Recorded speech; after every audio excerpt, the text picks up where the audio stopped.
Greetings, ladies and gentlemen, and welcome to this latest edition of Tales from Outer Space. I hope you enjoy. Adaptors, written by I Am the Hype TFS. Some thought that real magic might actually exist, and they were right, but not quite in the way they assumed. There was no elemental spells or long-range casting. Magic was instead a close combat weapon, and focused entirely on physical enhancements. There were two styles of magic, and both sought to take advantage of a person's emotional state. Something incredibly important, since it was an emotion itself that powered this magic. There was instinctual mages who let their emotions run wild and flood their bodies with mana, turning them into consistent damage dealers with tanky constitutions. The instinctual mage could demolish a concrete wall in a matter of seconds, depending on just how much they let their emotions run rampant. And while they weren't adept at dodging, relying on instincts to guide them meant that they could vaguely predict an incoming blow and move to block it in advance. Then, there were controller mages, who were virtually defenseless in terms of mana, but were able to channel their magic in powerful controlled bursts.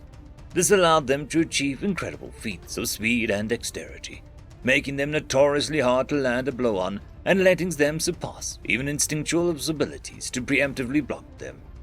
These bursts of magic also made their own strikes even more potent than that of the instinctual mage, and even allowed them to land true damage on an instinctual mana's infused body, piercing the magical protection. But because they couldn't afford to take a direct blow from their opponent, it was common for a controller to wait until the vital area was exposed before attempting to land a strike for the most damage with the least risk. When humans learned of this, they quickly determined that the two were essentially a DPS/tank and dodge/crit builds. The other races were a bit surprised at how easily they adapted to the new knowledge and abilities. But what truly baffled them was that the humans didn't lean towards one style of magic over the other. Their races had determined the most appropriate style for their people and trained their populations with that style in mind. But the humans had no sense of unity in this sense, allowing individuals simply to try whichever one they wanted. There were, of course, organizations that eventually grew out of the need for training in one style or another, but the split between controllers and instinctuals amongst humans was much more varied than any other race. A few years after their introduction to the rest of the galaxy, and magic as a real concept, the humans were given an invitation to participate in a tournament which pitted the best that each race had to offer against each other. They accepted, but when they held their own competitions to determine who'd represent them, there was no media or audience allowed. This was another point of confusion for the other races, since they couldn't understand the secrecy. Wouldn't the humans just choose their best controller or instinctual? Regardless, they let that pass without too much thought and accepted the nominated human when all was said and done. The selected controller was older than they expected from the humans, in his early 40s, but they assumed it was his military career that had allowed him to clinch a spot from his fellow competitors, having around 20 years of service. The first half was as a combatant and the latter half as an instructor. So the choice made sense. The humans were relying on his prior active duty experience and the resolve and patience required of someone tasked with teaching other soldiers. Even so, much like any race's first time participating in the tournament, they didn't expect much.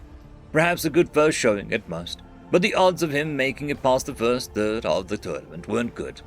Of course, the humans had already surprised them with their ability to adapt to other areas, so they didn't entirely rule out the possibility that he might go a bit further than they assumed. So when he made the first move against the instinctual, a tactic almost unheard of when controllers faced instinctuals, because their opponent wouldn't even have had time to create an opening to look for, and it needlessly exposed them to danger from a counterattack, they were disappointed. Until he knocked the alien out in a matter of seconds later with a precision strike to the jaw, his fist almost seeming to slither around the raised arm and land a decisive blow. Slipping his hand into his pockets, he left the fighting stage while the live crowd of thousands and an audience of billions watched from their homes and sat in stunned silence. Only after he had left did the announcers and crowd both recover and begin to roar with excitement at the completely unexpected victory. They had thought that the human might have made it through a few rounds, but definitely not finished the fight this easily. It seemed that even their most tentative predictions might have been selling this human too short. Because of the number of rounds, competitors were allowed to join the audience after finishing theirs, specifically cordoned off sections for them and any friends or family they had brought with them. They could also choose to sit with other competitors, which many did since it gave them a chance to make connections with influential and powerful members of other races. But without fail, after each round, the human chose to sit with his wife, Annabella, and daughter, Mary, who appeared to be in her mid-teens. He didn't seem to have any interest in making any connections. This rubbed some of the fighters the wrong way and made them feel disrespected. Just because this human was having an easier time than they all expected, he thought he was above them. Even as the dirty looks and glares were aimed his way from the competitors section, he ignored them and enjoyed the fights and the time with his loved ones. Eventually, the tournament crossed the halfway point and the human was still performing admirably, though now that he was meeting more skilled and tested opponents, he wasn't able to achieve the startlingly quick victories that had put the spotlight on him. Even so, it was impressive for a new fighter to reach this far and without any real distinctive style. Nothing was flashy or unique about his tactics or strikes. In fact, they were quite basic. But those basics were rock solid, and it felt like he didn't need anything more than that to be a threat. Making it to the semi-finals was unexpected even for Paul himself, but it's not like he was going to be disappointed at doing too well.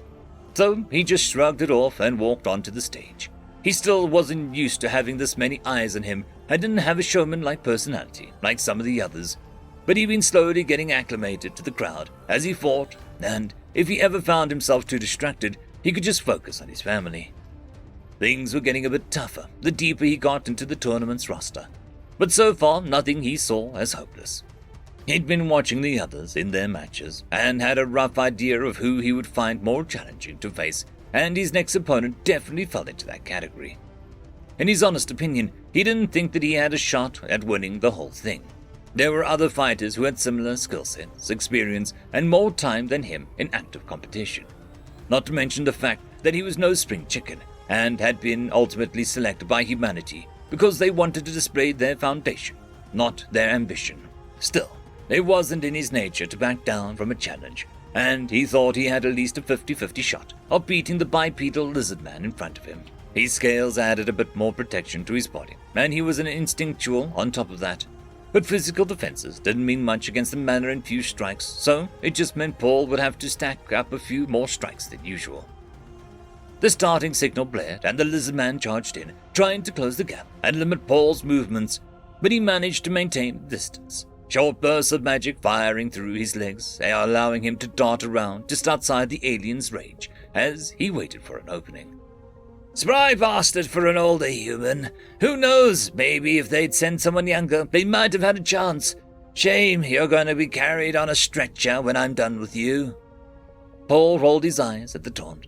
Distracting or provoking a controller into making a mistake was the most basic of instinctual tactics, and this lizard man was going to have to try a lot harder to break his concentration. He ignored the words and continued to move, throwing in a few feints here and there to see if he could get his opponent to make a mistake. Saw you sitting with your family instead of the rest of us after your matches. Must be real good company for you to not even give the rest of us the time of day. Guess I can't blame you. I asked around and heard your daughter's name was, Mary. Yeah, that was it. I got to agree, she seems to be, real good company. The lizardman saw Paul's movements halt and pounced on the opportunity, closing in and rapidly spinning around, whipping his alligator-like tail into the human's gut. Gut! Something was immediately wrong. The alien couldn't complete the spin, his tail not following through on the strike that should have sent Paul flying off the stage.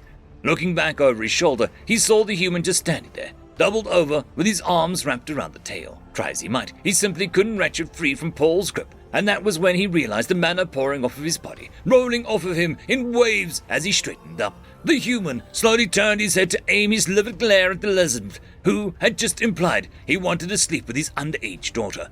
But you're a controller. Why are you an instinctual?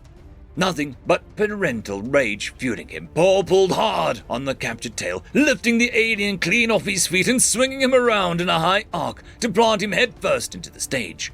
Rolling him over, he bent down and grabbed both sides of the head and began smashing it over and over again into the stage, the floor cracking and crumbling with each successive blow. planting a foot on the back of the lizard man's head to mash his face even deeper into the floor where a small pool of crimson had begun to form.